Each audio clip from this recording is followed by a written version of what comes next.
본 방송에서 제공하는 투자 정보는 투자 판단에 대한 조언입니다. 방송에서 제공하는 주식의 가치, 가격 상승 및 가격 하락에 대해서는 방송사에서 보장하지 않습니다. 안녕하세요. 톡스타 2부로 다시 돌아왔어요. 저희 톡스타 2부도 즐겁게 즐기실 수 있도록 참여 방법부터 공개해 드릴 거고요. 2부에서는 퀴즈 다시 한번 내드리니까요. 눈 크게 뜨시고 귀 쫑긋 하시고 1시간 동안 또 집중 있게 저희와 함께 해주시길 바랄게요. 자, 우선은 전화 문자 그리고 개인 톡방, 단체 채팅방 이용하신다면 언제든지 궁금증을 해결해 가실 수 있습니다. 종목 또는 그 어떤 궁금증도 풀어드리고 있으니까요. 전화는 02-3153-2611번, 2612번으로 전화 주시거나 문자는 샵 0082번으로 연락 주시기 바랄게요. 건당 100원의 정보 용료가 부과된다는 점도 기억하셔야 될 것 같습니다. 우리 스타분들의 개인 톡방도 찾아가실 수가 있죠. 검색창에 톡스타라고 검색하신 다음에 저희 홈페이지에 들어오셔서 원하시는 스타분의 톡방에 입장하시면 언제든지 무료로 1:1로 상담 가능하다고 하니까요. 검색창에 톡스타 입력해 보시기 바라겠고요. 2시간 동안 저하고 스타분들과 소통하실 수 있는 단체 채팅방 같은 경우에는 카카오톡 오픈 채팅방에서 톡스타 별톡방 6글자를 검색하시고 입장하시면 언제든지 저희들이 반겨드리고 있으니까요. 카카오톡 오픈 채팅방도 활용해 보시기 바랄게요. 1부에서 많은 상담을 도와드렸습니다. 8시 59분 30초가 지나가고 있는 지금 이 시간 별톡방에는 어떤 분들 와 계시는지 궁금한데요. 잠시 뒤에 살펴볼 수 있으면 살펴보도록 할 거고요. 톡스타 2부에서는 저희들이 더 많은 정보를 전달해 드리기 위해서 매일매일 다른 코너를 준비하고 있습니다. 월화수목금 매일매일 어떤 주제로 진행이 되는지 궁금하시는 분들 많으시던데요. 목요일인 오늘은 투자와 관련해서 증권스쿨 코너를 준비를 해봤습니다. 코너명에서도 느껴지시죠? 바로 교육 강의 시간인데요. 강의를 들으시다가 궁금한 내용 있으시다면 제가 좀 전에 알려드렸던 번호 있죠? 전화, 문자, 별톡방, 개인톡방 이용해서 궁금증 남겨주시기 바랄게요. 자, 그렇다면 지금 이 시간 퀴즈도 좀 내드려야 될 것 같은데요. 화면으로 먼저 확인을 해보겠습니다. 자, 오늘의 퀴즈였죠? 보겠습니다. 국가나 지방자치단체가 외부에서 빌린 돈을 갚지 못해 부도에 이르는 상황을 뜻하는 말은 무엇일까요? 1번 디폴트, 2번 디플레이션, 3번 인플레이션. 정답을 아시는 분들은 지금 바로 샵 0082번으로 문자 보내주시면 되겠고요. 힌트 드릴게요. 세 개의 보기 중에 문제 글자 수가 가장 적은 정답을 골라주시면 될 것 같아요. 정말 쉽죠? 그냥 선물을 드리는 것 같아요. 샵 0082번으로 지금 바로 문자 보내주시기 바라겠고요. 저희 그렇다면 증권스쿨 지금 바로 시작해보겠습니다. 재테크의 새로운 패러다임 톡스타 오픈. 주식, 해외 선물, 가상화폐까지 모든 투자를 한눈에. 톡스타 이용 방법이 궁금하다면 검색창에 톡스타를 검색, 톡스타 홈페이지에 접속, 회원 가입 후 원하는 스타를 선택하면 준비 끝! 언제 어디서든 원하는 정보를 무료로 상담받으세요. 생활 속의 재테크 톡스타, 지금 바로 접속하세요.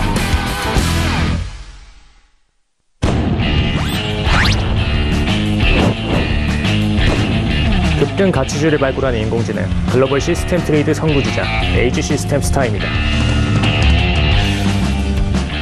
네, 저희 증권스쿨 목요일에 함께하는 시간입니다. 오늘 두 분의 스타 모시고 여러분들 위해서 강의를 해드릴 건데요. 어떤 분들 오셨는지 인사부터 나눠볼게요. 안녕하세요. 네, 안녕하십니까. 네, 반갑습니다. 자, 오늘 첫 번째 강의해 주실 분은 바로 김본스타님이라고 얘기를 드렸는데요. 우리 유튜브 시청자님 중에 차지연님이라고 계시는데 우리 김본스타의 강의를 항상 기다리고 계시더라고요. 지난주에 사실 약간 문제가 있어가지고 제가 일정상 문제가 있어가지고 지난주에는 강의를 한테 보셨는데 오늘 드디어 이제 오늘 다시 계속 할 거고요. 네. 앞으로 이 강의 하려면 아직 멀었어요. 한 30강 정도 더 해야 될 것 같아요. 그러니까 올해 내내 계속 함께 할 거니까요. 많은 기대 부탁드립니다. 계속해서 많은 시청해 주시기 바라겠고요. 그렇다면 지금 바로 한번 강의 시작을 해주실까요? 알겠습니다. 네. 먼저 똑같습니다. 항상 주제는 항상 똑같고요. 자, 이 부분 같은 경우, 이 부분 같은 경우는 사실 제 프로필이니까 이거 매번 보면 지겹잖아요. 바로 넘어갈게요.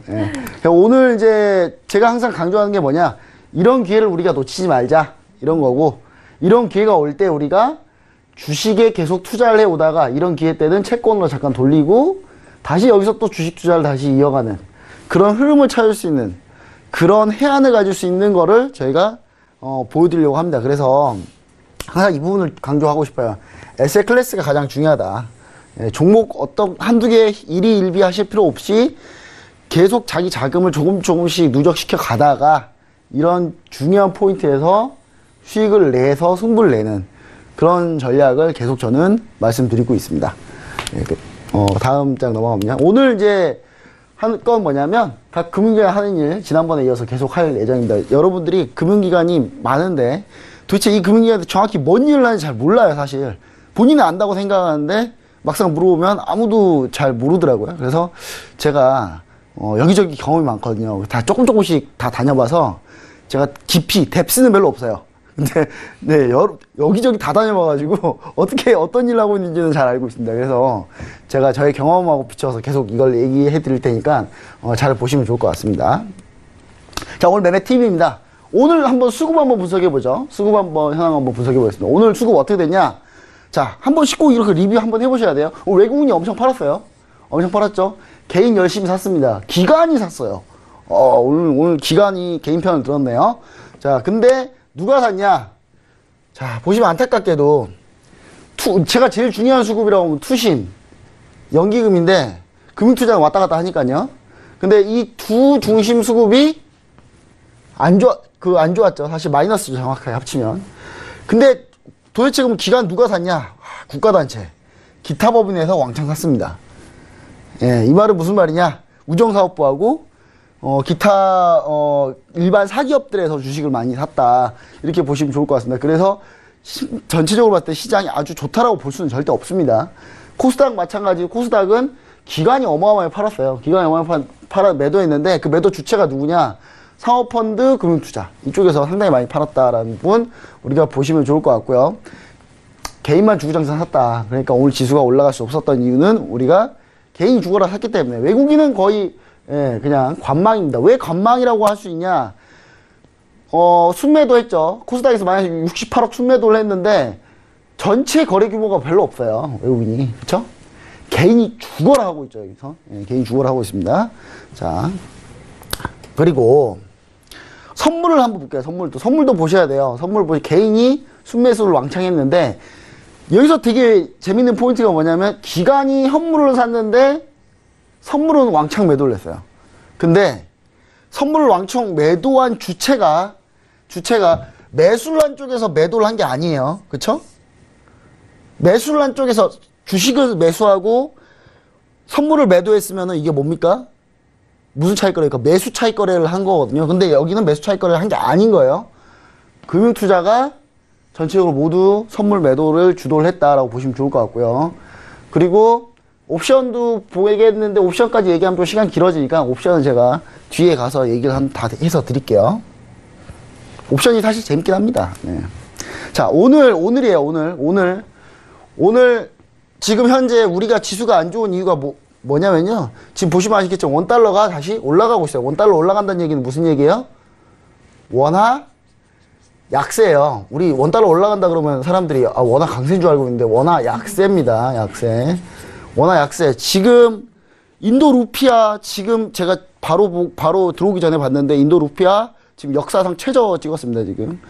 지금 신흥국 통화가 전체적으로 다 안 좋아요. 그러니까 이 말은 무슨 말이냐? 달러가 강해지고 신흥국 통화들이 약세가 되는 가운데 그러면 어떻게 됩니까? 우리나라 지수도 떨어진다라는 거 우리가 알 수 있겠죠. 그렇죠? 왜냐? 원화가 약세가 되면 외국인 투자자들은 1달러에 1,000원에 예를 들어서 들어왔다고 쳐보자고요. 1달러에 1,000원에 들어왔는데 그럼 빠져나갈 때 1달러에 원화가 올라갔으니까 1,100원이라고 해보자고요. 외국인 투자자들 가만히 그냥 수익률에 아무 변화가 없어도 가만히 놔둬도 손실이 마이너스 10%예요. 그렇죠? 그러니까 원화가 약세가 되면 어떻게든 주식을 팔려고 한다. 오히려 반대로 또 주식을 팔아서 원화가 약세되는 것도 있습니다. 수급을 한번 딱 전체로 보시면 흐름을 알 수 있으니까요. 자, 이거는 뭐냐면 맨 위에 게 현물입니다. 현물이고 이건 선물입니다.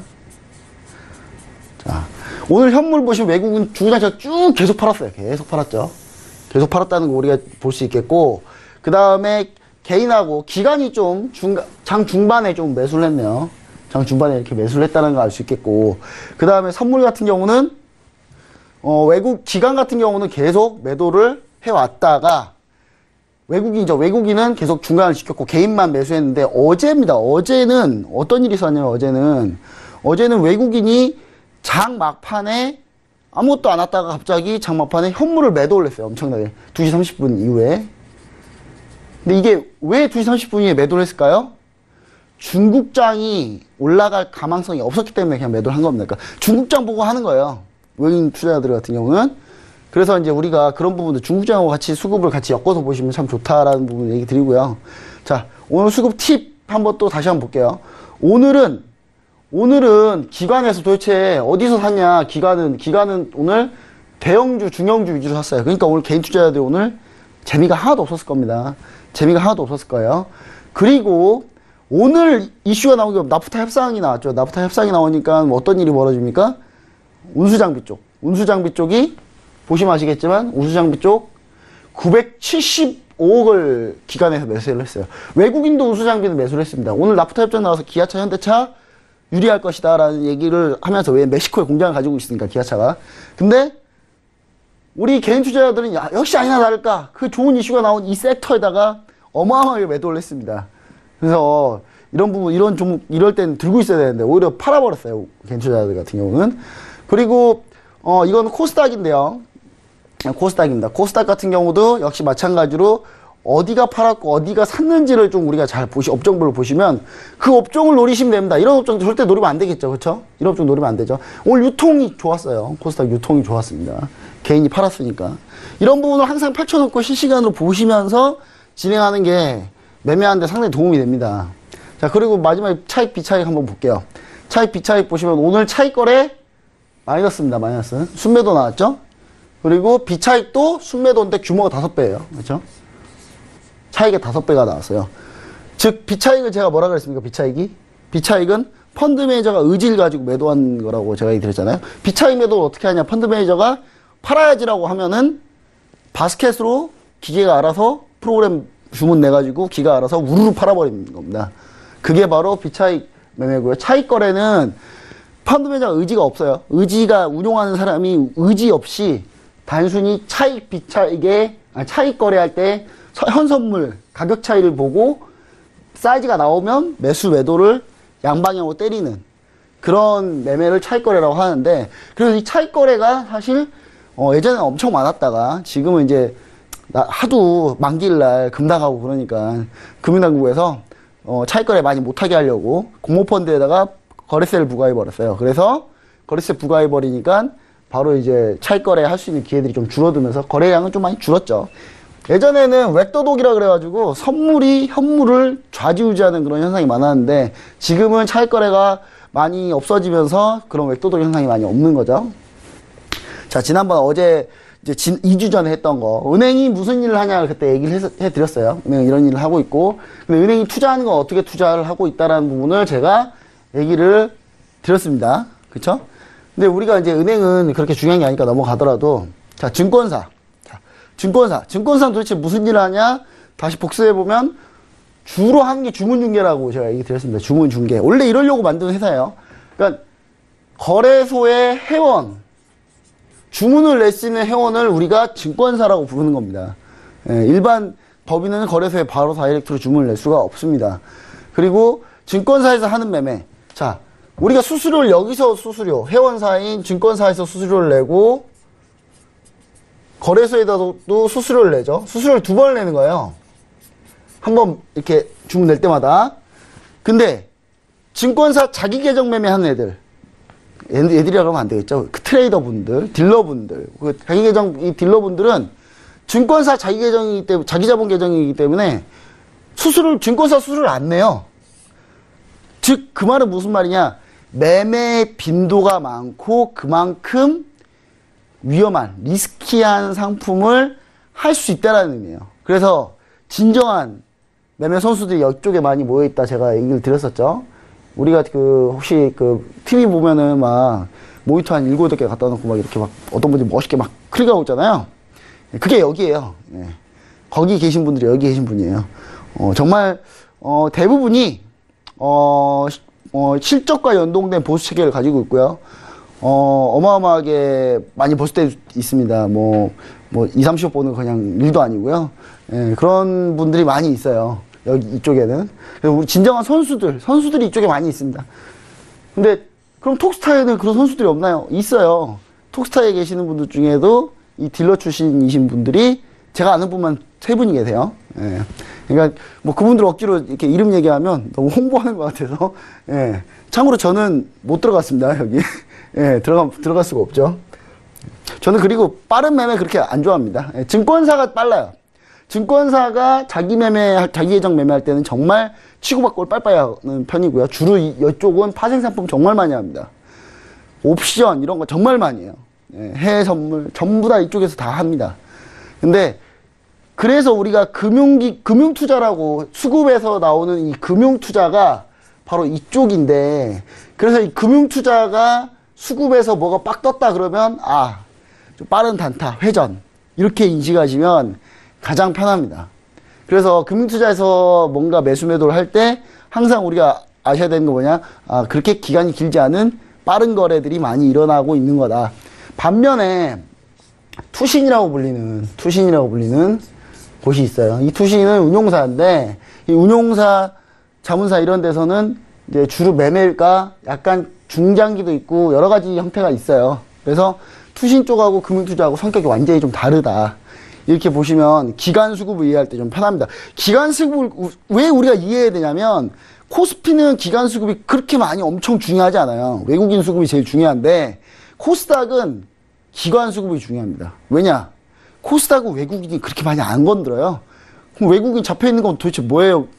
그 주로 검은 머리 외국인 되게 많거든요. 그런 쪽이 많이 건드는 게 바로 코스닥이고, 진정 코스닥에서는 종목들이 뜨려면은 기관 수급이 들어와야지 뜰 수가 있습니다. 그래서 기관 수급을 상당히 좀 잘 보셔야 된다. 그런 의미에서 제가 금융기관이 하는 일을 지금 하고 있는 거예요. 자, 그러면 이번에는 그때 여기까지 하다 말았을 거예요. 운용사하고 자문사, 펀드 매니저들을 한번 제가 한번 알아보도록 할게요. 운용사, 자문사. 우리가 대표적인 운용사가 어떤 운용사가 있죠? 미래에셋 자산운용이 있죠. 네, 미래에셋 자산운용이 있습니다. 그리고 뭐 삼성 자산운용, 삼성 투신이라고도 하죠. 자, 이렇게 있는데 뭐 등등등등등 있어요. 요즘에 좀 핫한 운용사 하나 있어요. 메리츠 자산운용이라고. 그쪽이 좀 핫하죠. 근데 뭐 미래에셋 우리가 많이 알잖아요. 예. 우리가 해외 유명한 펀드 매니저들 이런 분들은 막 다 알아요. 뭐 조지 소로스, 피터 린치, 막 조지 소로스 거의 트레이더죠. 예. 피터 린치 뭐 이런 분들 되게 많이 알아요, 다들. 뭐 그런데 워렌 버핏 다 알고 있는데 정작 우리나라에 유명한 사람은 잘 모르시잖아요, 그렇죠? 근데 미래에셋에 되게 유명한 사람이 많이 있었어요, 예전에. 뭐 원투펀치가 있었는데 박건영 펀드 매니저부터 해서 서재영 펀드 매니저 해가지고 원투펀치들이 이 원투펀치들이 정말 잘했거든요. 그래서 그분들이 이제 각각 다 지금은 독립해가지고 계시고, 그 정도로 미래에셋이 상당히 좀 강했습니다, 그때. 근데 펀드 열풍 불 때. 그럼 그래서 이 펀드가 있죠, 이 펀드의 운용사가 바로 운용사라고 우리가 부르는 것들이 지금 펀드를 운영하는 겁니다. 펀드 같은 경우는 우리가 뭐 은행이나 증권사 가서 이렇게 거치식이나 뭐 이렇게 적립식으로 해가지고 가입들 많이 하시잖아요. 그렇게 돈이 모이면 이 운용사는 주로 하는 일이 뭡니까? 그걸 가지고 수익을 내는 게 주일입니다. 그래서 진짜 매매 잘하는 펀드 매니저들은 다 어디 있겠습니까? 여기 있겠죠, 당연히. 그쵸? 예. 근데 증권사에 가서 어떤 분, 멋있는 펀드 매니저분, 증권사에는 펀드 매니저가 없어요. 예. 증권사는 펀드 매니저라고 할 수는 있겠는데, 정확히 가면 그분은 1임 운용하시는 분들이고, 운용력, 뭐, 1임 하시는 분들이죠. 그리고, 자기 자본 거래 하시는 분들, 그런 분들밖에 많이 없습니다. 그러니까, 펀드 매니저 부르지 않아요. 그래서 증권사에서는 주로 애널리스트가 있고, 이 증권사 애널리스트는 또 우리가 뭐라고 부르냐면 셀사이드 애널리스트라 그래요. 그러니까 뭐냐면 증권사는 전체 섹터를 다 커버하고 리서치 조직이 상당히 크기 때문에. 근데 운용사에도 애널리스트가 있습니다. 운용사에도 애널리스트가 있어요. 큰 데는 애널리스트, 펀드 매니저 나뉘어 있고, 작은 데는 둘 다 겸직하고 있는 데가 있는데, 애널리스트가 있는데, 여기를 주로 이제 바이사이드 애널리스트라고 하거든요. 바이사이드 애널리스트라고 하고, 저 같은 경우도 바이사이드 애널리스트 출신이에요. 그리고 이쪽은 편입 종목 위주로 분석을 많이 합니다. 편입 종목 위주로 많이 분석을 하기 때문에 지금 내가 갖고 있는 종목들 위주로 분석을 많이 하겠죠. 그래서 자금 운용, 투자 결정, 투자 상품 운영을 하는 게 주 업무고요. 그리고 여기서는 수익을 내는 게 주 일이겠죠. 수익을 내는 주 일이고, 그럼 운용사하고 자문사하고는 어떻게 다르냐? 뭐 이렇게 물어보시는 분들이 계세요. 근데 운용사는 각각 자기 자본금이 다 달라요. 자기 자본금이 다르고, 운용사 같은 경우는 상당히 자기 자본금이 뭐 몇백억, 몇천억 뭐 이렇게 가지고 자기 자본 가지고 시작을 하는 데가 운용사고요. 자문사는 이제 뭐 예를 들어서 뭐 자문만 하겠다 그러면 자기 자본이 한 5억 정도 있어야 되고요. 그러니까 남의 돈을 맡아서 수익을 내겠다라고 하면은 한 15억이 추가로 더 듭니다. 그러면 한 20억 정도 있어야 돼요, 자기 자본이. 이제 최소. 예. 20억은 이 돈만 있었다고 해서 내가 자문사 차릴 수 있냐? 못 차려요. 예. 인력이 있어야 돼요, 그 인력. 그 증권의 자격이, 그 운용할 수 있는 인력들 역시 마찬가지 있어야 되고, 시스템도 갖춰야 되고, 내부 통제 규정도 갖춰야 되고, 다양하게 갖춰야 됩니다. 근데, 이걸 왜 굳이 이렇게 정해놨을까요? 이 말은 무슨 말이냐면, 여기 말고는 이런 거를 못 한다는 거예요. 여기 말고는 이런 거를 하게 되면 다 불법이라는 겁니다. 그래서, 가끔은 그런 분도 있잖아요. 내가 수익 내줄게, 돈 나한테 맡겨. 불법입니다. 참고로. 불법입니다. 예, 불법이기 때문에 절대로 하시면 안 된다는 거 얘기 드리고요. 꼭 이렇게 자격 있는 곳에서만 하시면 되고요. 여기 그 회사가 자격 있는지 없는지를 우리가 어떻게 하냐? 그냥 저기 금융투자협회 가가지고 쳐보면 나와요. 다 거기 실제 허가 받은 데인지 아는 데인지를 우리가 그걸로 알아볼 수가 있으니까 꼭 알아보시면 좋을 것 같고, 그 다음에 여기도 역시 자기자본 거래를 하겠죠, 당연히. 자기 자본 가지고 거래하고, 그 다음에 여기에 대부분은 뭐겠습니까? 대부분의 자금의 대부분 다 특별히 타인 자본 운용이 제일 많아요. 왜냐하면 펀드에서 돈 들어온 돈은 각각 어떻게 운용해야 되는지 세칙을 다 정해놓고, 타인 자본, 그러니까 남의 돈이기 때문에 다 정해놓고 투자를 합니다. 근데 이게 세칙이 정말 이렇게 두껍거든요, 되게. 네. 정말 운용 세칙 있다가 밤새는 적도 있어요. 일단 뭐 그런 경우도 있는데, 일단 이렇게 해서 투자를 하기 때문에 투신해서 그래서 투자를 하게 된다 그러면 좀 길게 가는 게 좀 많다. 뭐 이렇게 보시면 좋을 것 같고, 뭐 그렇다고 아주 길거나 뭐 그러진 않는데, 그래도 금융투자보다는, 그러니까 증권사보다는 좀 트레이딩 기간이 조금 길다라고 보시면 좋을 것 같고요. 그 다음에 상호펀드 역시 마찬가지로 이쪽에 속합니다. 상호펀드도 이쪽에 속해요. 예. 그래서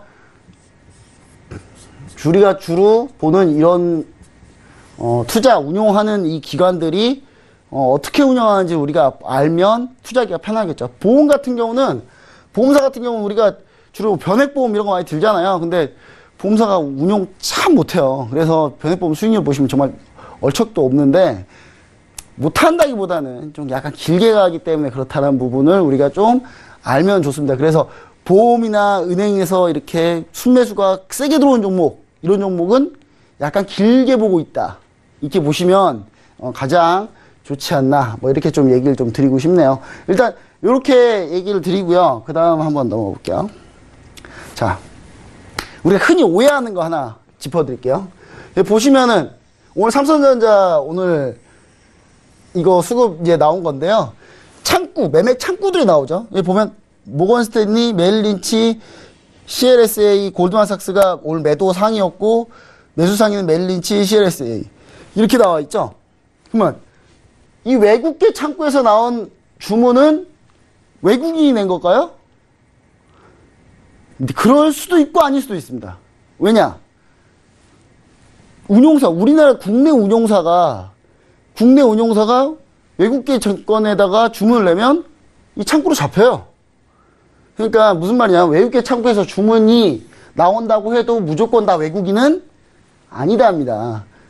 제가 예전에 운용사 다니고 있을 때, 제가 모건 스탠리로 막 10만 주씩 주문을 했어요.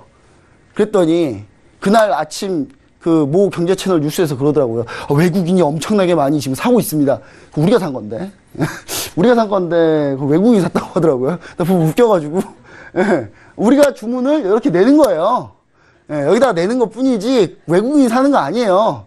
그러니까, 그럴 수 있다. 근데 주로 여기는 외국인 애들이 많이 이용하겠죠, 이용하기는. 그쵸? 예. 그거 오해하시면 안 된다라는 거. 반드시, 그 부분 잘 살펴주시면 좋을 것 같고, 그 다음 이제 마지막으로 딱 하나만 보여드리고 갈 건 뭐냐면,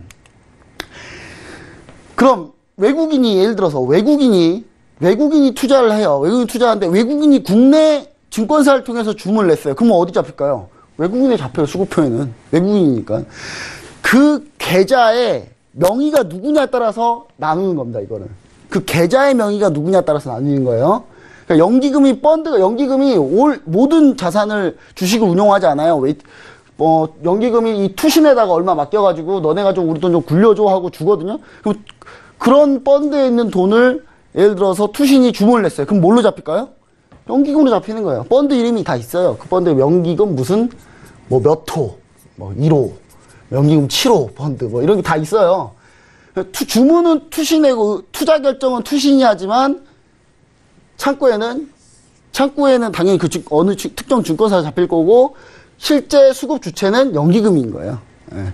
그러니까 계좌명이 누구냐에 따라 다르다는 거 우리가 반드시 이해하셨으면 좋을 것 같습니다. 근데 이것도 잘 모르시는 분이 계셔서 이거 얘기하면 이거 모르는 사람 있냐 하던데 제가 개인 투자자분 만나면 아는 사람이 한 명도 없었어요. 지금까지. 예. 그래서 제가 이걸 자세히 얘기 드린 거고 금융기기 하는 일 다음에 조금 더 하고 그 다음에 바로 대망의 기본적 분석을 제가 해드리려고 합니다. 그래서 앞으로도 많이 시청해 주시면 좋을 것 같습니다. 네, 알겠습니다. 김본스타와 오늘은요, 금융기관의 역할에 대해서 자세히 알아봤고요. 다음 주 목요일 이 시간에는 기본적 강의를 드디어 더욱더 면밀하게 들어간다고 하니까요. 많은 시청 부탁드릴게요.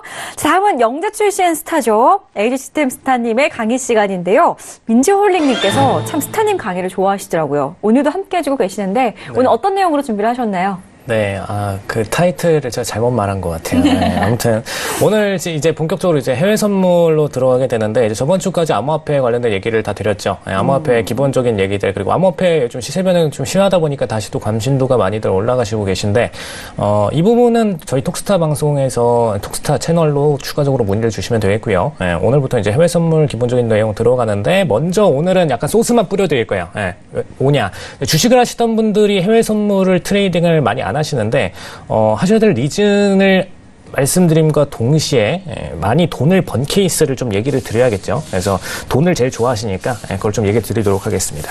알겠습니다. 요즘에 국내 주식시장이 하루하루 너무 우리 투자자분들 마음을 심란하게 만들고 있기 때문에 해외 주식을 좀 해볼까 하는 분들 많이 계시더라고요. 오늘 해외 선물에 대해서 기초적인 강의 시작해 주신다고 하니까요. 기대 많이 해주시기 바랄게요. 지금 바로 시작해 주시죠. 네. 네. 그럼 주제는 어떻게 될까요? 해외 선물의 매매라고 지어보면 될까요, 스타님? 해외 선물의 매매에 앞서서 돈 번 케이스를 좀 설명을 드릴 알겠습니다. 겁니다. 네. 해외 선물 거래 목적이라는 단어를 좀 먼저 써드렸는데 해외 선물을 트레이딩 하시는데 앞서서 일단 돈을 왜 저기서 많이 벌었고 어떻게 벌었고 이런 부분을 아셔야 저희는 항상 이제 워렌 버핏이라는 모델을 많이들 보고 계시고 그다음에 그 외에 조지 소로스나 다른 펀드 매니저들을 보면서 저분들이 다 주식으로 돈을 버셨지 않을까라는 그런 막연한 기대감을 좀 가지고 있습니다. 근데 이 중에 투자자들 중에서는 사실 순수 주식 투자자분들 몇 분 안 계세요. 실제로는 해외 선물 파트가 굉장히 많으시고 장외 주식 파트도 많으시고 많습니다. 그래서 대표적으로 이제 3대 투자자부터 꼽고선 얘기를 드릴 텐데 이분들을 모르시는 분들 없으시죠? 조지 소로스부터 워렌 버핏 그다음에 손정희 소프트뱅크 회장님 이분들 세 파트를 좀 나눠드릴 거예요. 사실 주식 파트로 순수 저희가 거래하는 일반적인 주식 파트로 거래하신 분들은 워렌 버핏 회장님이 유일하시고 조지 소로스 회장님 같은 경우에는 해외 선물 파트입니다. 정확히는 해외 선물 파트가 맞고요. 과거에 파운드 빅쇼트로 수익을 내신 분이기 때문에 철저하게 순수 해외 선물 투자자로 보시는 게 맞습니다. 특히 뭐 해외 선물이 아니더라도 사실 해외 선물에서 파생된 현물 종목들을 트레이딩 하시는 게 핵심 포인트이기 때문에 해외 선물 포지션으로 보시면 되겠고요. 손정희 회장님 같은 경우에는 이제 장외주죠. 사실 장외주 트레이딩으로 아웃에서 지금 상장돼 있지 않은 아웃에서 먼저 뭐 알리바바 같은 경우에도 초기 투자 들어가셨었고요. 쿠팡 같은 경우에도 뭐 1조 넘게 투자 들어가셨었죠. 그래서 아예 장 밖에서 먼저 매수를 들어가서 상장됨과 동시에 뻥튀기를 하시는 그런 분이라고 보시면 되겠습니다. 일단 저희는 장외주를 뭐 설명드릴 거 아니기 때문에 일단 해외 선물로 좀 포커스를 먼저 맞춰서 얘기를 드리도록 하겠습니다. 얼마를 벌었는지가 중요하겠죠. 일단 전 세계 부자 순위 29위. 최근에 랭킹은 좀 떨어졌어요. 재산을 이제 좀 환급해가지고 사회 환급을 해서 많이 떨어졌습니다. 그래서 사실 이제 세계 최대 헤지펀드 퀀텀 펀드 한때 세계 최대였죠. 그랬던 퀀텀 펀드를 운영을 했었고요. 이건 이제 뭐 아니다 그르다 하시는 분들이 많으신데 로스차일드 고문으로 사실 많이 좀 지켜왔습니다. 실질적으로 자문하는 모습들을 많이 좀 지켜왔었기 때문에 로스차일드 과거 이제 후계자분들과 회담하는 모습을 좀 많이 보여왔었죠. 실질적으로 고문으로서 평가를 받고 있고 총 이제 320억 달러를 기부를 했습니다. 지금 여기 자산 총액에 대해서 말씀 안 드렸는데 이분이 이제 실질적으로 본인 자산의 80%를 다 기부를 했기 때문에 이제 남은 자산이 많이 없어요. 그래도 이 정도 됩니다. 기부한 금액만 36조 정도 되죠. 그럼 돈이 얼마나 많았는지 아실 수가 있겠습니다. 사실 뭐 최근에 워렌 버핏 회장님 같은 경우에도 약 80조 좀 넘게 갖고 계신데 뭐 금액 차는 크게 없다고 보셔도 될 것 같습니다. 그러면 이제부터 해외 선물 거래 목적을 좀 본격적으로 들어가시겠습니다. 사실 이 워렌 버핏 회장님이 유명해지신 일화를 제가 3스텝을 기준으로 해서 설명을 드릴 거예요. 이제 ERM이라고 합니다. ERM. 이제 영국이 유로존에 들어가기 위해서 독일과 같이 함께 협정을 맺었던 부분으로 보시면 되겠는데 여기 이렇게 박스권을 쳐놨죠. 박스권을 쳐놨는데 보시면은 변동성이 심하다가 어느 타임에 딱 들어가니까 변동성이 잡혔습니다. 잡혔는데 이게 무엇이냐? 이 독일의 마르크화, 그 당시에 마르크화입니다. 마르크화와 협정을 맺어서 이제 유로화에 가입을 하기 위해서 지금 아직 파운드화가 파운드화로 불리고 있죠. 유로화를 쓰지 않습니다. 파운드화라는 독자적인 가치를 가지고 있고 이 기축통화가 사실상 기축통화권 안에서 거의 유로화와 비등비등한 퍼센티지를 차지를 하고 있죠. 그런 걸 보실 때 물론 유로의 경쟁력이 좀 더 세지만 파운드화의 경쟁력도 못지 않다는 모습을 보실 수가 있습니다. 그리고 이 파운드화가 유로로 바뀌지 않은 배경에 이 스토리들이 있습니다. 보시면 일단 UK join ERM이라고 써있죠. 이게 독일과 함께 협정을 맺은 과정입니다. 그래서 이 밴드권을 유지하는 것 자체가 중요한 게 독일과의 화폐 가치 차이를 일정 밴드 범위 안으로 줄여서 앞으로 이 통화들을 다 통합해서 유로화로 가자. 이런 목적으로 독일과의 화폐 밴드를 약 6% 범위의 플러스 마이너스 밴드권으로 유지를 시켜놨습니다. 그래서 이때 굉장히 통화 변동성을 줄여놨고요. 그래서 통화 변동이 생길 때마다 본인들의 통화 가치를 중립화를 시키기 위해서 추가적으로 금리 인상을 독일이 만약 진행을 한다, 똑같이 독일이 따라서 금리 인상을 진행을 하고요. 뭐 양쪽 완화를 진행한다, 똑같이 진행을 하는 게 일단 통화상으로 같은 정책을 취할 수가 있겠죠. 그래서 그런 모멘텀들을 많이 보여왔던 게 ERM 정책이었는데 일단 1990년대에 들어갔습니다. 그래서 유럽 내 단일 통화권, 딱 봐도 단어가 유로화를 얘기하는 것 같죠. EU 구축을 위해서 유로화를 위한 과도기적인 체제 ERM을 가입을 들어갔습니다. 근데 이때 포지션 기준으로 가장 또 ERM 안에서도 가장 파운드 제일 셌던 독일 포지션과 영국 포지션이 둘이 함께 뭉쳐서 파운드화와 마르크화를 아예 밴드권으로 형성을 시켰습니다. 그래서 상하 6% 밴드 내에서만 움직이도록 고정을 시켜버렸어요. 이게 해외 선물 트레이딩 안에서 파운드, 유로 이런 상품들을 거래하실 때 동일하게 해석을 하시면 됩니다. 그래서 이렇게 고정을 시켜놓고선 그 다음에 밴드를 벗어날 정도의 변동성, 간변동성이 발생할 경우에는 이 스프레드를 막기 위해서 영란은행이 즉각적으로 바로 개입을 들어갔습니다. 그래서 파운드 가치를 딱 중립적으로 계속해서 유지시키기 위한 목적으로 형성을 했다라고 보시면 되겠고요. 근데 문제는 독일이 이제 이때 동독에다가 어마어마한 돈을 같이 쏟아부으면서 굉장히 좀 통화정책 변화가 심했죠. 그래서 ERM 가입으로 독일 마르크화 대비 6% 밴드 내에서만 변동성 의무가 주어졌는데 이때 이후로 독일이 통화정책 변화가 들어가면서 이 UK가 폭락을 했습니다. 이 과정을 좀 보실게요. 같은 해 동독 통일 이후에 동독 발전을 위해서 천문학적 투자를 단행을 들어갔죠. 들어갔는데 문제는 이렇게 화폐를 풀게 되면은 당연히 인플이 발생을 합니다. 인플레이션의 대표적인 사례가 뭐 우리나라에도 옛날에 그 백동전, 그 흥선대원군이 발행했던 그 사례에서부터 인플레이션의 우리나라의 초기가 스타트를 하는데 뭐 그런 것과 똑같이 맥락을 이해하시면 될 것 같아요. 일단 화폐가 추가적으로 많이 필요한 상황에서 극단적으로 발행을 시키면은 당연히 인플레이션을 겪을 수밖에 없습니다. 최근에 베네수엘라도 마찬가지고요. 그런 인플레이션을 방어하기 위해서 반대로 금리 인상 정책을 썼죠. 일단 통화를 끌어올리기 위한 정책으로 보시면 됩니다. 보통 이제 통화를 끌어올리기 위해서는 테이퍼링을 쓰는 경우도 있고, 반대로 이제 금리 인상을 쓰는 경우도 있고, 그런데 이 정책들은 결국에는 경제가 받쳐주지 않으면은 실패를 합니다. 지금 유로 같은 경우에도 최근에 테이퍼링을 진행하기 위해서만 거의 10년 가까운 시간이 걸렸어요. 근데 이 친구들도 마찬가지입니다. 인플레이션을 진행하고 나서 바로 방어하기 위해서 이제 분데스방크, 독일 연방은행 측에서 2년 동안 10차례를 금리 인상을 시켰습니다. 10차례를 시켰는데 사실상 이때 독일도 위태위태했어요. 독일도 위태위태했는데 초강수 마르크화 강세를 위해서 포지션을 취했죠. 근데 결과적으로 2월에 맘에 가입이 돼 있으니까 영국이랑 독일이랑 협정을 맺어놨으니 영국은 독일을 따라가야 됩니다. 금리 인상을 했으니까 똑같이 통화정책상으로 인플레이션에서 디플레이션을 추구하는 정책을 취했으면 영국도 똑같이 금리 인상 관련된 정책들을 취할 수밖에 없었어요. 그래서 이때 똑같이 금리 인상을 단행을 들어갔습니다. 근데 독일이 독일만큼의 이하의 상황을 가지고 있던 게 영국이었기 때문에 독일보다 안 좋았죠. 안 좋았기 때문에 실업률이 이제 2자릿수 도달했고 그 다음에 경제 악화 쪽으로 들어왔습니다. 근데 이때 중요한 게 뭐냐면은 최근에 들어서 사실상 노딜 브렉시트건이 가까워왔죠. 이때는 이제 EU에 가입할 때 이슈였고요. 최근 들어서는 브렉시트, EU에서 탈퇴하고 나서의 이슈입니다. 탈퇴하고 나서의 이슈 기준으로 볼 때 다시 한 번 더 파운드화가 폭락장으로 들어갈 걸로 예측이 되고 있죠. 일단 영국과 EU가 분리가 되는 상태로 당연히 통화정책상의 리스크가 발생할 수밖에 없습니다. 그에 따라서 파운드화에 대한 매도 포지션들이 좀 증가를 하고 있는데 그에 앞서서 이때 처음에 EU에 들어올 때도 마찬가지의 사례가 있었다라고 보시면 될 것 같고요. 근데 이때 영국이 ERM 탈퇴 대신에 영란은행 파운드화를 매수를 했습니다.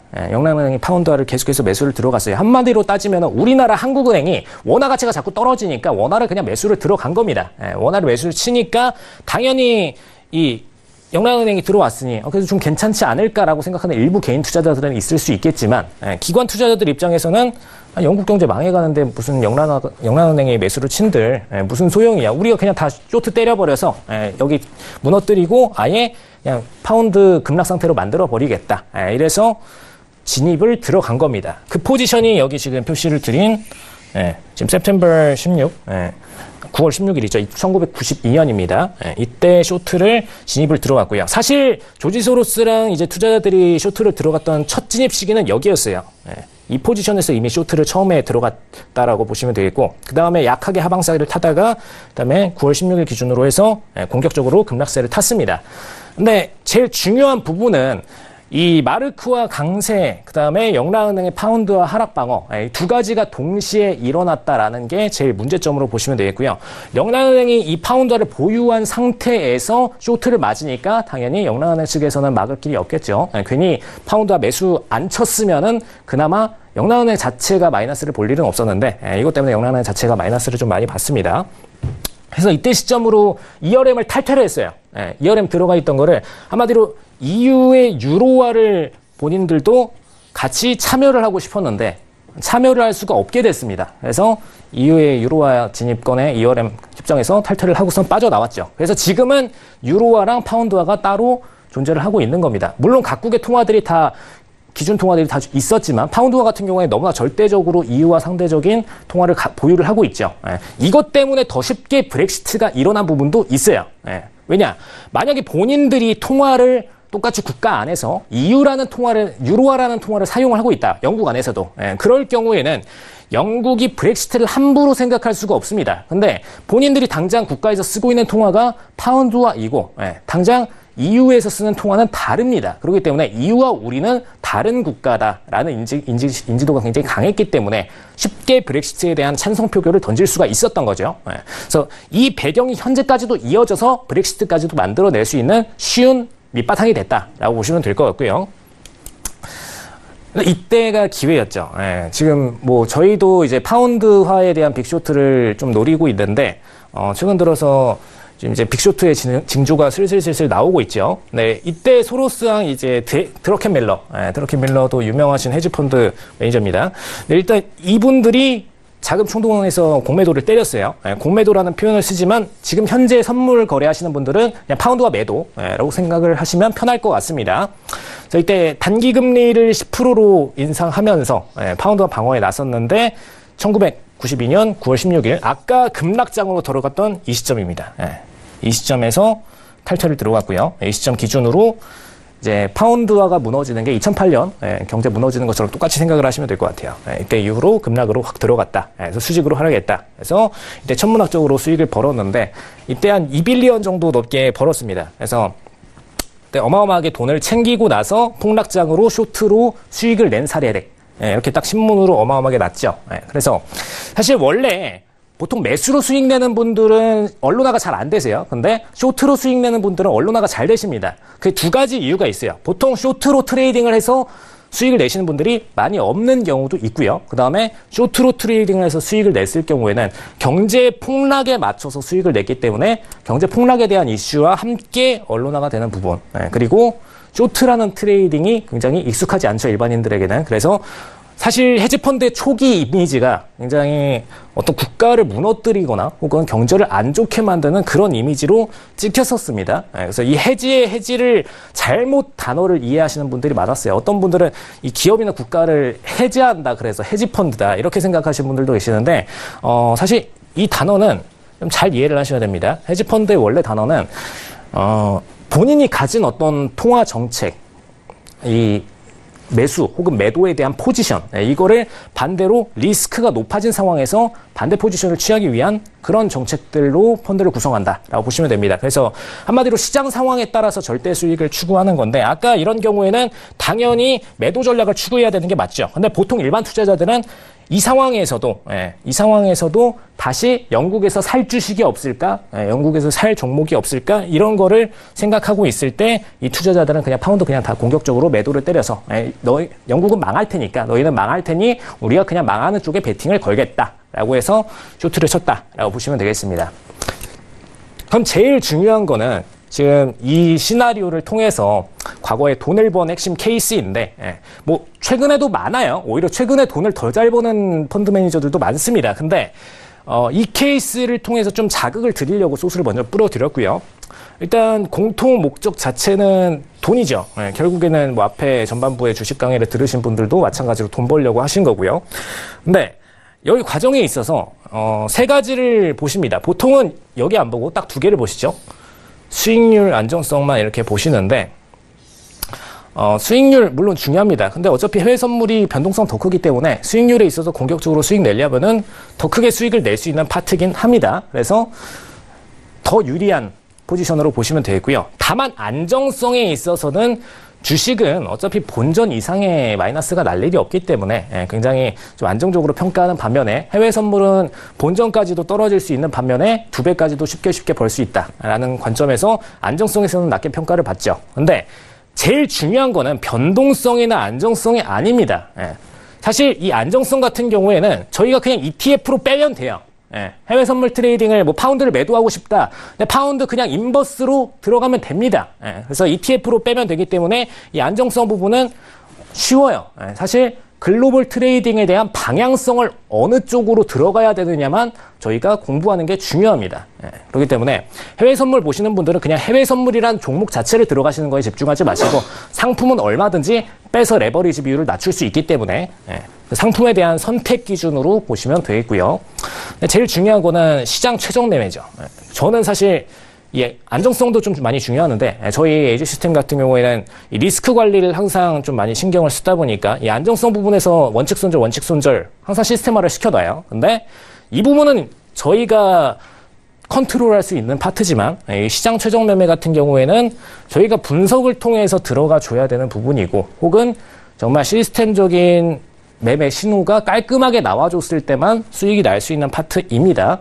그러다 보니 상승장에서는 매수, 상승장에서는 매수, 그 다음에 하락장에서는 매도 포지션을 좀 확실하게 터닝을 해서 취해줄 필요가 있다. 단순히 보유한 포지션을 들어갔다가 청산하는 개념의 매수 매도가 아니라 청산이 아니라 역배팅 관점으로 매도를 신규 진입하는 그런 자유로운 플레이를 하실 필요가 있다라는 부분을 좀 강조를 드리고요. 시장이 무너져 갈 때는 증시가 올라가다가 무너져 갈 때는 울 게 아니라 저희가 매도로 바로 들어가서 역배팅으로 게임을 쳐야 됩니다. 그래서 그 관점을 좀 지속적으로 가져가시길 바라겠고요. 근데 왜 이게 중요하느냐? 앞에 이 차트를 보면은 나옵니다. 보시면은 물론 이건 이제 하락장으로 꺾일 때 차트인데 보통의 기울기는 이 정도, 상승세의 기울기도 이 정도고 하락세의 기울기도 이 정도예요. 근데 지금 보시면은 ERM 탈퇴할 때 뭐죠? 영랑은행이 손을 놓은 거죠. 앞으로 EU와 유로와 구성에 있어서 손을 놓은 겁니다. 그럼 이제 정부가 실책 과정으로 들어갔을 때는 미국 2008년 금융위기 때도 똑같습니다. 실책 과정으로 들어갔을 때는 공격적으로 매도장이 빠르게 일어나죠. 근데 이 속도가 어떤 기업이 급성장을 할 때도 이 속도를 못 냅니다. 왜냐? 기업이 만들어지는 속도보다 무너지는 속도가 더 빠르고 국가가 성장하는 속도보다 하락하는 속도가 더 빠르기 때문에, 망하는 속도가 더 빠르기 때문에. 그래서 이 매도 쇼트에 대한 메리트가 굉장히 증가를 하는 거고요. 그러면은, 저희 같은 경우에는 일단 금융을 사고 파는 것처럼 생각을 하지 말 것. 이렇게 좀 강조를 드리는데, 왜 이 얘기를 굳이 사과를 가져다가 드리느냐. 제가 아까 이렇게 PPT 만들다가 옆에 사과가 있었어요. 근데 있었는데, 물건이죠. 중요한 건 물건입니다. 현물이에요. 현물. 그냥 뭐, 예를 들어서 지금 이 펜이 될 수도 있고요. 이 물건을 보통은 그냥 돈을 가지고 있다가 사고, 돈을 가지고 팔고, 이런 개념으로 자꾸 이해를 하시는데, 금융을 이렇게 이해를 하시면 안 됩니다. 현물적인 관점만 너무 박혀 있으시면은 이 금융에 대해서 포지션들이 굉장히 단조로워지고 남들 금융 트레이더들이 다 하는 포지션들을 전혀 취하지 못하실 수가 있어요. 그렇기 때문에 금융을 사고 파는 것처럼 생각하지 마시고요. 일단 그거부터 버리시고 물건처럼 현물처럼 생각하시면 안 됩니다. 그다음에 쇼트를 그냥 주식 매수처럼 쉽게 생각하자라고 좀 강조를 드립니다. 근데 이게 왜 그러냐? 실제로 그냥 HTS 들어가면요. 그냥 매수 버튼 이제 주식 주문할 때 누르시죠. 매수 누르시고 팔 때 매도 누르시죠. 똑같습니다. HTS에서 그냥 선 매도 버튼을 눌러요.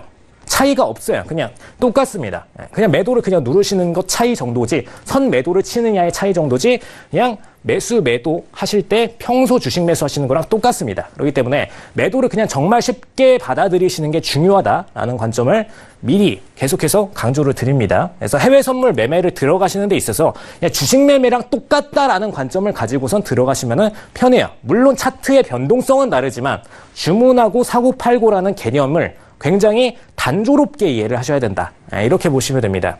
그래서 이 마인드를 못 바꾸면 영원한 개미다라고 써드렸는데 좀 자극적인 말투로 보이실 수 있겠지만 이게 사실입니다. 기관들은 다 이렇게 생각을 하고 있어요. 외국인들이 공매도 칠 때 외국인들은 공매도를 치면서 어떤 기업을 무너뜨린다라는 생각으로 공매도를 칠까요? 절대로 아닙니다. 외국인들은 이 기업이 하락함과 동시에 우리들은 하락에 돈을 건다라는 개념으로 이해를 합니다. 일단 주식시장에 상장한 것부터 이 기업은 더 이상 단순한 그냥 현물이 아니에요. 현물이 아니라 올라갈지 내려갈지에 대한 우리들의 예측 기준이 된다라고만 생각을 합니다. 그렇기 때문에 공매도를 칠 때도 그냥 쉽게 그냥 매도 버튼을 눌러버리는 거고요. 그 다음에 마찬가지로 선물에 있어서도 선물 어차피 더 간단합니다. 기업들 같은 경우에는 흥망성쇠가 있지만 사실 선물은 이제 상품이고 파운드고 혹은 뭐 통화가 되고 지수가 되고 이러기 때문에 이 상품들을 매수매도 트레이딩함에 있어서는 그냥 상방과 하방에 대한 예측 그리고 실질적으로는 그냥 버튼 클릭 이게 다예요. 그렇기 때문에 주식 매수처럼 그냥 쉽게 생각을 해버리시면 됩니다. 그래서 그냥 금융시장은 방향성 맞추기 정도로만 이해하시면 된다. 사실 맞추기라는 굉장히 쉬운 단어를 써드렸는데 물론 이제 예측하고 분석하는 거는 굉장히 디테일한 작업들이 필요하죠. 디테일한 작업들이 필요하고 지식이 많이 필요하겠지만 기본적으로 매매 자체는 똑같다라고 보시면 됩니다. 그래서 이 차트를 좀 끌어와서 말씀을 드리는데 이제 상방 페이지 그다음에 하방 이렇게 차트 국면들이 많이 나뉘죠. 근데 차트 국면에 있어서 보통의 투자자분들은 여기서 매수 포지션을 올라갔다가 여기서 빠르게 터는 것만 노리시는데 여기서 오히려 기관들은 빨리 쇼트로 들어가 버리는 것만 기회만 기다리고 있다라는 것만 인지를 하시고요. 여기서 공매도라는 개념은 버리시고 공매도라는 단어를 아예 그냥 지워버리세요. 자꾸 우리나라에서 좀 이 매도에 대한 거를 위험하게 얘기를 하고 그다음에 시장에 굉장히 불안정한 요인으로 자꾸 얘기를 하기 때문에 이 선물을 바라볼 때도 자꾸 공매도라는 생각을 가지고선 이 시장을 바라보시는데 그게 아닙니다. 그냥 선매수, 선매도예요. 그래서 선매수, 선매도라는 단어로 나눠서 생각을 하시면 편하시겠습니다. 그래서 주식 차트랑 동일하게 그냥 움직입니다. 차트 자체는. 뭐 일반적인 다른 어떤 베팅처럼 생각을 하시면 안 되고요. 옵션 베팅이나 뭐 다른 베팅처럼 생각하지 마시고 그냥 주식 차트랑 똑같은데 우리가 여기 차트에서 매도를 추가적으로 취할 수가 있다. 선매도 포지션을 추가적으로 취할 수 있다. 그리고 그냥 그 방식은 힘든 게 아니라 그냥 버튼 매수 매도 추가되어 있다. 그래서 이거를 먼저 할 수 있다. 이 정도로만 생각을 하시면 되겠습니다. 알겠습니다. 시장이 무너질 때 속절없이 손실을 봐야 하는 국내 증시와는 다르게 매도 쪽으로 포지션을 돌리는 전략을 세울 수 있다는 게 또 이 해외 선물 시장의 매력인데요. 오늘 그 부분을 살짝 들여다봤습니다. 다음 주 목요일 이 시간에 마찬가지로 해외 선물에 대한 더욱더 깊은 강의 이어나갈 거고요. 시간 관계상 오늘 강의는 여기서 마치지만 내용이 모자라신 분들은 오프라인으로 무료 강좌를 활용해 보셔도 좋을 것 같아요. 교육장이 따로 마련이 돼 있다고 하는데요. 자세한 문의사항은 서울경제TV 1577-7451번 혹은 톡스타 1644-0147번으로 문의하시면 되겠습니다. 자, 오늘 강의 도와주신 두 분과는 여기서 인사드릴게요. 고맙습니다. 감사합니다. 네, 지금까지 상담부터 강의까지 2시간 동안 함께 이어왔습니다. 자, 퀴즈 정답자분들도 공개를 해야 될 것 같은데요. 정답부터 공개할게요. 오늘 정답은 가장 적은 글자를 가진 1번이죠. 디폴트였는데요. 정답 맞춰주신 분들 공개할게요. 휴대전화 뒷번호로 알려드릴게요. 정답자 공개해주세요. 휴대전화 뒷번호 6741-3055-5459-0950-7527님 이렇게 5분 당첨이 되셨습니다. 내일 톡스타 고객센터에서 전화 드린다고 하니까요. 모르는 번호여도 꼭 전화 받아주시기 바라겠고요. 저희 방송에서 제공해드리는 정보는 전문가들의 조언일 뿐 해당 주식의 가치와 수익률은 보장하지 않는다는 점 다시 한번 고지해드릴게요. 저희는 내일 밤 8시에 다시 오겠습니다. 고맙습니다.